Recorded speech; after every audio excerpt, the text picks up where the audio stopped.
En Espagne, et on parle que de ça, et pas seulement en Espagne, bien sûr, autour de Vinicius, écrit raciste. Ensuite, il a été expulsé, le match a été interrompu.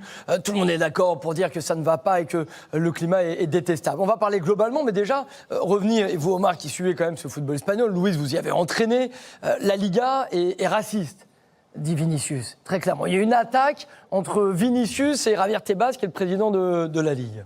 La bêtise humaine existe et le stade de foot, on ne peut pas déroger à les travers des gens qui assistent au match, mais ça reste toujours une minorité. Il faut toujours mettre en avant que des 40, 50 000 spectateurs, il y avait, je ne sais rien, 1000, 2000, je ne sais même pas, parce que c'est évident, on est tous contre le racisme. Si encore en 2023, on peut toutes sortes, et on parle toujours de la couleur de la peau, on ne va pas faire de la démagogie, mais c'est évident que en plus, ce mec-là, c'est le sourire du talent. Je veux dire, pour moi, ce mec-là, c'est un phénomène du football. Donc, évidemment qu'on est tous contre. La question, c'est comment, à quel moment, comment on fait pour déterminer, pour virer ceux qui sont très, très bêtes et qui, malheureusement, on ne peut pas comment on fait pour les détecter? Il faudra mettre des détecteurs de bêtises, parce que sinon, c'est impossible quand on est devant une masse. Alors, qu'est-ce qu'on fait? Qu'est-ce qu'on fait déjà?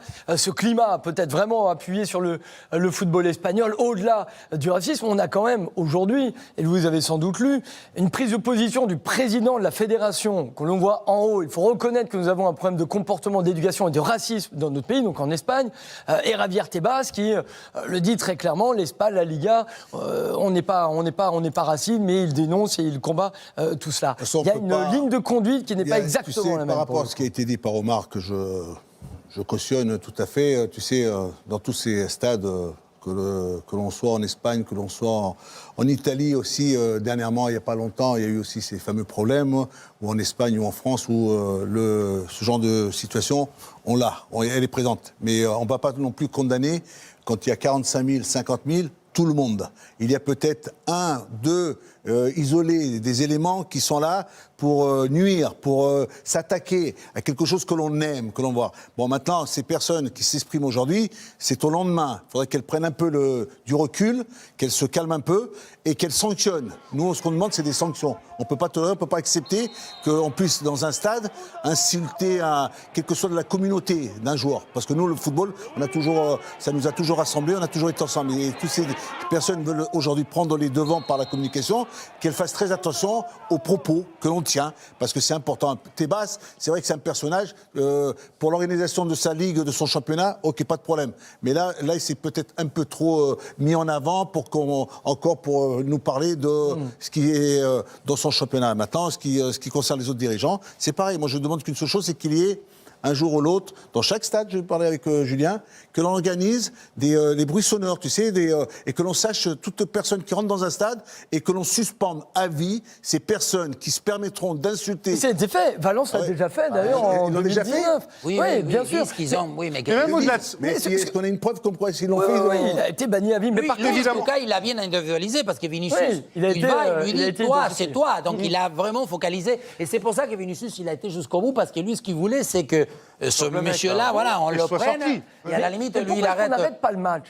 Ouais. Les règles de la FIFA sont très claires. Cri raciste, on interrompt le match. Il y a un protocole, il y a d'abord une intervention du speaker. Oui, il y a un protocole, il y a ensuite interruption du match. Tout à fait. Donc il y a eu l'intervention du speaker. Mais ça peut aller plus loin. Est-ce que là, dans ce genre de situation-là, il faut vraiment qu'il y ait un protocole? Voyez, à partir du moment où il y a des gens qui sont identifiés, comme tu le dis déjà, ils doivent être sortis du stade. Après, a posteriori, ils doivent être sanctionnés par la vidéo, parce que c'est très facile de le faire aujourd'hui. Mais je pense sincèrement qu'il faut qu'il y ait un geste fort à un moment pour que ça s'arrête. Et là, on le voit à un moment sur les images. Il y a Karim Benzema qui calme un peu tout le monde. Il est capitaine du Real Madrid. Il est ballon d'or. Si Karim Benzema il dit à Vinicius, c'est terminé, on sort tous, on te suit. Courtois l'a dit. Thibaut Courtois a dit, si Vinicius voulait sortir, je le fais. Donc au moins une fois, on arrête le match. Tu dis que le pauvre imbécile qui a traité comme il a traité, il va pouvoir réfléchir, dire attention, si je l'insulte encore, ils vont arrêter le match. Par contre, c'est pas lui, il doit être sanctionné, quoi peut-être qu'il arrive. Comment tu fais pour contrôler quand t'as un mec qui est un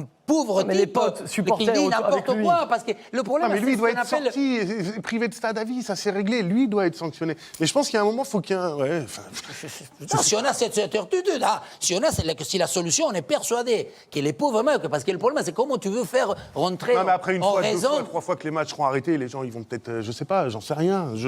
Parce que soumet une l'histoire, idée. c'est ça, c'est qu'à partir du moment où tu es dans une tribune, c'est l'anonymat, c'est le fait de... Oui, mais aujourd'hui, à c'est ce plus moment-là, anonyme. C'est tu plus ne anonyme deviens aujourd'hui, pas Omar. toi-même. Non, mais- L'anonymat te fait dire ou faire n'importe quoi.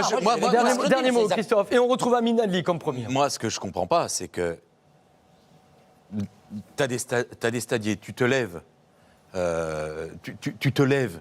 T'as les stadiers qui vont te dire debout, etc. T'as les stadiers partout qui te regardent. Ils sont dos au terrain, qui regardent les tribunes, justement, pour calmer le comportement des tout fait répréhensible.